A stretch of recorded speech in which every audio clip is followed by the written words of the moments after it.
Hi,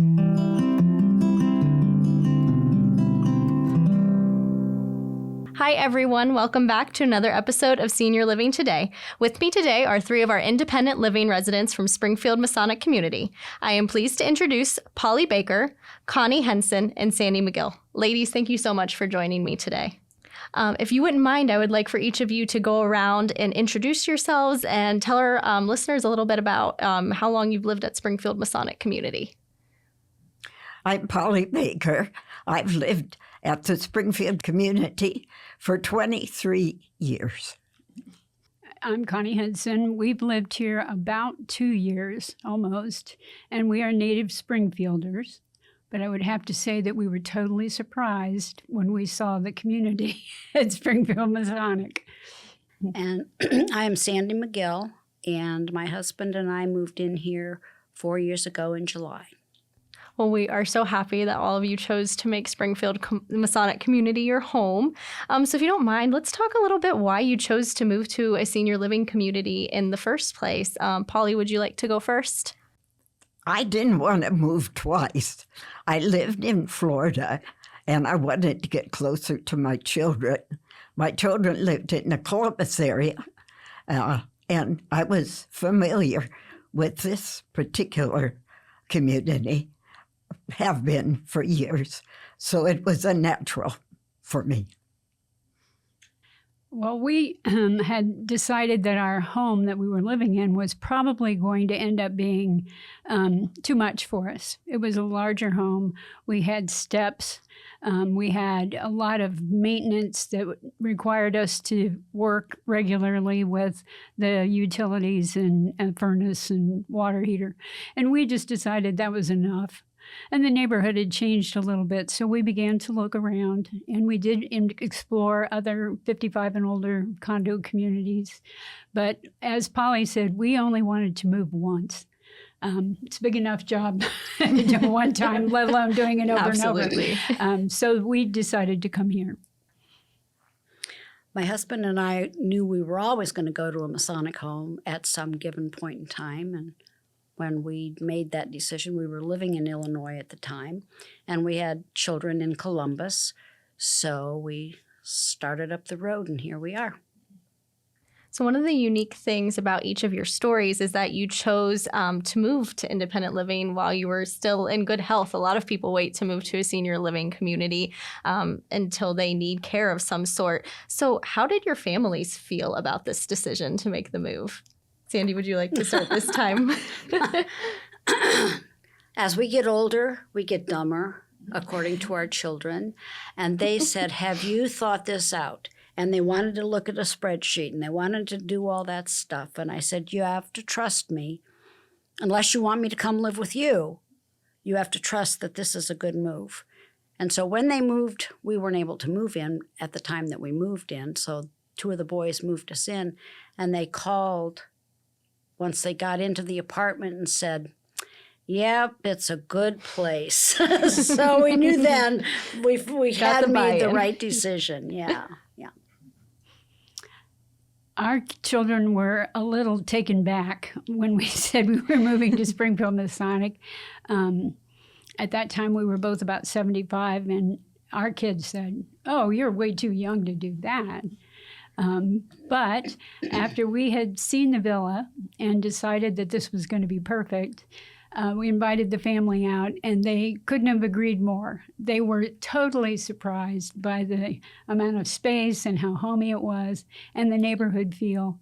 And so they were very supportive after that. And that is something we hear quite frequently. Oh, I'm too young, or oh, it's too soon for mom or dad to make the move. Now let's dive into a little bit about why you chose Springfield Masonic Community specifically. I don't really know why. I just know that we had seen her traveling back and forth from Illinois to Bay Village area where we had originally lived. We looked in Western Reserve. Then we came and stopped here on our way back. And 4 hours later, I got my husband out of the wood shop. So I knew this is where I was going. It was a done deal at that point. It was a done deal at that point, yes. we have always lived in Springfield, and the Ohio Masonic home has always been the castle on the hill. So to us, we didn't have a much deeper understanding of what was actually here. And we are not Masonic related. So this was all new to us pretty much. But after being in some of the other condo communities and coming here, the array of activities that are available to people, you would not find in a condo complex. I mean, they have their social hours and such, but there is something going on here pretty much every day. And you can be as busy as you want to be. And in addition to that, we found that there's the wood shop, there's a sewing room, there's an art room. We had a ready-made pickleball court in the auditorium, and we're pickleball players, so that was important to us. Plus, just the beauty of the campus and the friendliness of the people as we walked around. So were any of you nervous about making the move to Springfield Masonic Community? I was not. No, not at all. Not at all. I don't think I was. I was more nervous about how am I going to clean out my house. So it was good that we had a little time to think about that. It sounds like you guys were all very sure in your decision and ready to go, which is great. That's not something that we see from everyone. Right. So, but you made a point of moving out of your house and packing and all of that. So what suggestion do you have for others to make the moving process easier? I think you have to touch everything you own, when you're leaving your home. So we started that process as soon as we decided this was the place. We got on a waiting list, and so that gave us a little time to go through the house. We had an attic, we had a basement, we had a garage, all of those things that we knew we wouldn't need. Of course, that's easy to do, but then it's the emotional attachment you have to a lot of the things in your home. And one of my friends said, well, take a picture of it and put those pictures in an album and then connect your memory to the picture. And then you won't have the thing. So that was kind of my protocol, I guess, for getting things taken care of. Well, of course, downsizing is a big thing. And fortunately for me, I had moved several times before and downsized. So it wasn't too bad. Something you'd done before, yes. But I think it's very helpful if you can get accurate measurements of the rooms that you're going into. Then you can look at your downsizing and see, how are we doing? I don't plan to those kinds of details. Most people will know that I just kind of go with the flow here. And we had downsized once about 10 years prior, so downsizing this time wasn't bad. However, we had no idea, none whatsoever, what apartment we were going to be in because we had seen it. We had seen a number of apartments and a number of villas, and they said, you qualify for a villa or an apartment. I said, I'm not moving again. I already got a house. I want an apartment. And so I had no idea, talking about measuring for space, I had no idea how much space I had. And all I did was pack up what I thought I would need, and it all worked. So how about the actual process of moving in and unpacking and getting settled? How did that go for you guys, or what was your process? And did you take time to meet new neighbors during the moving in process? How did that work for each of you? I can start that one. I moved in right in the middle of COVID. So meeting neighbors was not possible. I would see a masked face anywhere I went. My husband had broken his shoulder and had a new shoulder put in 2 weeks before we moved. I think he did it on purpose. Oh, probably, so he didn't. And so the the children, 2 of our boys, moved us in because he had an appointment to wait for. And anyway, they moved us in, and they said, "Now, Mom, just come down here for a couple days before you go to the apartment." And so we went for one, and I said, "No, I need to go." And I opened my front door and I went, "Okay, then." I had boxes from my kitchen to the end where the window was for outside. They did set up my bed. I had a bed to sleep in. So I had it done in 2 weeks because there was nothing else to do. So I had mine done in 2 weeks. Well, when we moved in, we pretty much moved ourselves, except for the larger furniture pieces. And we hired a company that somebody in town recommended, and so that went pretty well. Our villa has a 2-car garage, which is kind of extra big. So that was kind of the staging area for tubs and tubs and tubs of things that we brought from the house. And of course, it's easy, to put things in the kitchen where they belong, put your bedroom together. But all those little nicky-nacky things and your Christmas decorations, and we moved in December 7th. So, we wanted to decorate it a little bit. But it was really nice to meet some of the neighbors. Now, it was just after COVID. So people were being very careful, but our neighbors came and introduced themselves and brought us a little holiday, mix of Cheerios and whatnot, which was really kind. And then we ventured out to meet some of the people at the dining room, and there were activities that are monthly. We get a newsletter of activities, so we appeared at some of those meetings and games and those kinds of things, and met a really nice group of people. So, and we continue to meet a really nice group of people. So some of our listeners who have moved into a community might be wondering how to get involved. So do you have suggestions for getting involved in community activities? If they're in a community that does activities, which they'll find out, and they're able, they should volunteer to do, whether it's sort mail or deliver meals or plan a function. So I would say to just make yourself forward and be willing to be open to suggestions of other ideas to do. I would agree with that. We began volunteering. We scoop ice cream, and we do a couple of other things to assist and run the pickleball program. But the people that you tend to run into outside your villa or your apartment are the people who are out moving around all the time. So it's really pretty easy to meet those people and understand their background. I remember the first time we went into the dining room, we sat with a couple and had the longest conversation about just lifestyle and what they had done and where they had lived. And it's all new and it's all interesting. So I think those kinds of opportunities, plus just the activities. I mean, we played cards on Thursday night, and that's how I met Polly. And so it's just taking advantage of everything that's there and offering your services. If you're good at something, if you know how to do something, then share it with others. They're really happy to have people take part in those kinds of things. So I think mealtime is a really great opportunity to meet friends when you're moving into a new community.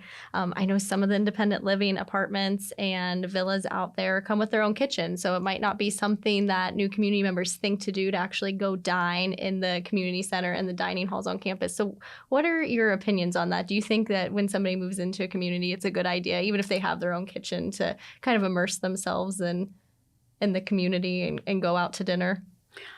I believe in the villas, people have a more tendency to stay home and cook. Mm-hmm. Even in the assisted or independent living, although we can cook our meals, we also have the ability to go to the restaurant. Mm-hmm. And absolutely everybody should go to the restaurant to socialize. Sometimes that's the only socialization people get during the day. They just wait for dinner time. What's for dinner today? They'll get up in the morning and they'll look at the menu because we get a menu. What's for dinner tonight? And it's an excellent way. And people welcome you to their table. A group meets down on the first level of Scottish Rite and they all walk over together. And once they get there, they sit wherever. So it's not like A and B have to walk with me and sit with me. They're welcome to go over to F and G if they want to. So it worked. I think it's an excellent time. Yeah, I think the entire community, it's very nobody gets their feelings hurt, I'll say, if you don't sit with the same people every time or, walk with the same people every time. We live in a villa, so we've actually invited people in to our villa from the apartments and from the other villas, just to socialize, maybe have a glass of wine or crackers and cheese, nothing fancy, but just to be together. And I enjoy that. But I also enjoy having that community kitchen ready to have a meal if I don't want to cook. Right. Which is a lot of the time. Yeah.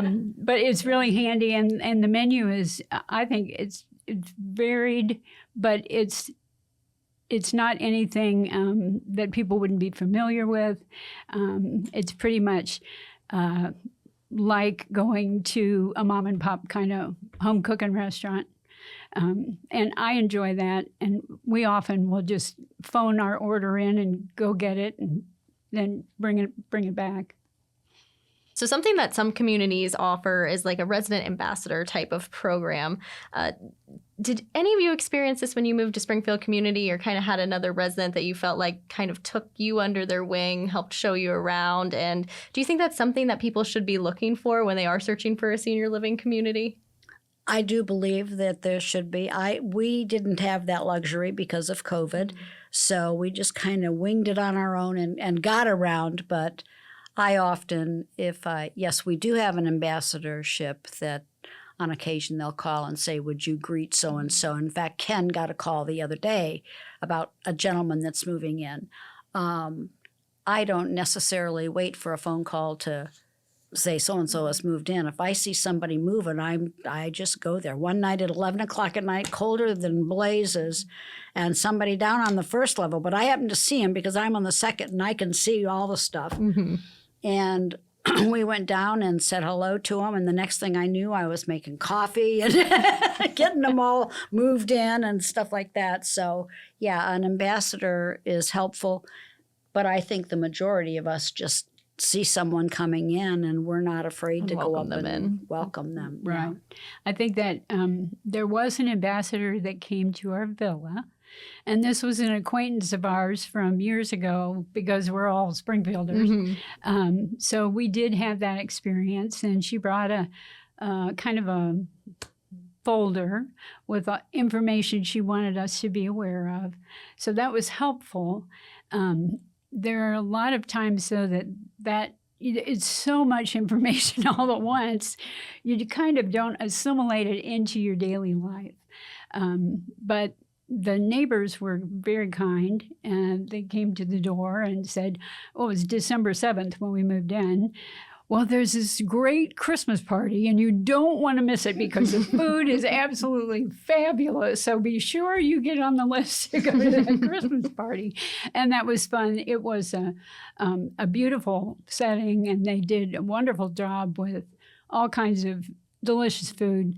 So we enjoyed that very much, and it was great that they reached out to us and made sure that we knew that was going to happen. Absolutely. We're actually going to circle back to something that you mentioned earlier, which is volunteering. That's a great way to get involved at communities and give back while also meeting people who have similar interests as you do. So can you guys tell us about some of the volunteer opportunities that you've been involved with at Springfield Masonic Community? Yes. Yeah, Sandy runs our sewing room, and in my home, I was a seamstress and had lots of stuff to get rid of. But when I came here, I found a room that was totally equipped. There's machines, there's sergers, they've got cutting tables, there's extra fabric, there's yarn, there's anything that you would have wanted to work with in that hobby. And Sandy was there. I mean, she was there welcoming people, showing them where things were. And that was really helpful for me because closing up my sewing room was really hard. But we also have, artists that want to do art projects, and there's a volunteer that runs that room. And there are, well, of course, I said we were pickleball players, and we needed to reline the court, which is in the auditorium. And so with the help of one of the staff members, we did that and were able to attract enough people to come in and play, which is fun. I mean, it's a lot of fun, but the balcony of the auditorium connects to the rehab floor in Rickley. And so those people can actually come and watch you. Mm-hmm. And that gives them something to do.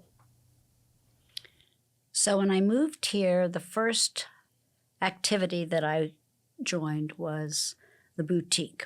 Boutique is where people bring clothing that they can no longer wear. And we go through everything that comes down there. And if it is suitable, we keep it. If not, we don't. So I did that. And then I met 2 other residents down there that said, oh, yes, you should come work activities. So I'm working the activities every month. And then somebody came and said, well, we think you'd be good president of council. I said, have you lost your mind? I said, I've only been here 6 months or 4 months. I don't know, very short period of time. I said, if it's because I say hello to people, I'm sorry. But I did that. And it was I really met people then, as I still do. And I volunteered for the Sprig organization. And so there we go. Somewhere I need to buy a T-shirt that says no. Don't ask me to do anything No. else. But I absolutely love it. And I just say anybody that lives here that's bored, it's a shame. It's a shame. Well, I know that there's also a lot of classes available on campus, such as art classes. So can anyone sign up for those, even if they aren't skilled, even if they don't know exactly what they're doing? How do residents get involved in those? All they have to do is go in and say, I want to do this. My husband runs the wood shop, and he's had 3 or 4 different people come in and say, I'd like to learn whatever. And so he shows them, Same thing would happen in the sewing room. The same thing would happen in the art room. If a person is not there at the time that you go down, there's ways to reach them because they're advertised on K4 in 1851, I do believe. Mm-hmm. So there's an availability to do it. And we can and they take anywhere from beginners to people that have done it before but haven't done it for a while. That happened in the pool room. We have beginners, we have people that have done it for a while, and so there are ways. And the other thing we didn't mention was we have a lovely library. And the librarian, that's a volunteer job if you happen to be a book reader. The library is a beautiful place. You can check a book out, take it to your home, read it, bring it back. There's no library card or this or that or the other thing. You keep it as long as you need to. But you can also sit and read in the library. And I appreciate that space. Well, it sounds like there's no shortage of things to do at Springfield Masonic Community. Sandy, I hear that your husband, Ken, although very involved in the wood shop, is also a gardener and has helped some of the other residents here who have wanted to grow vegetables. So can you tell us a little bit about that? Yes, that's very true. I'm hoping that the garden's done by now. He loves doing the garden, and there's new people that started a garden, so he would explain what to do with the dirt and how to, make it more fertile. And and then we get an overabundance of produce, so we just put it out on the table down on the first floor, and anybody that wants it is up for grabs. Last year I made 40 loaves of zucchini bread. Wow. That is a lot of zucchini. I said, please don't buy that many zucchini this next year. So, but yeah, he does love to garden and helps anybody that wants to. That's great. So I know it was briefly mentioned, but there is a choir at Springfield Masonic Community. For anybody who's moving to campus, who's a new resident, are new singers welcome? And how would they get involved if they wanted to join that? Well, I am in the choir, not because I can sing well, but I'm in the choir. And our choir director says all you got to do is look up there and act happy. So perfect. Whether you know how to sing or you don't, if you want to be up there and act happy, come on up. And they don't have to They just have to say they want to sing in the choir. And that just means we sit over here and the congregation sits here. That's what that means. But yes, anybody can come sing in the choir. And there's also a nice theater group. They don't require memorization. I believe they perform from a script, but they have actually gone outside the community, I think, to perform. And it's a small group, but they love it, and it gives them an outlet if they've got that theater bug. So I think that's great. Well, I think it's great, too, if somebody maybe wants to try something new or take up a hobby that they've never done before. So I think that's great that beginners are welcome to all of those activities. There's also a ton of social events that happen on campus. So we have the Margaritaville Party, Community Fest, the Halloween Trunk or Treat events. Are new residents invited to that? How do they find out about these activities? How should they get involved? There is a monthly calendar that goes out, and it dates what activity is going on and what the date and time are. When there isn't a special event, like I work the events committee, we plan something for every month. There is a flyer that is sent out, and everything is also on 1851 and K4. So you often will hear, well, I didn't know about that.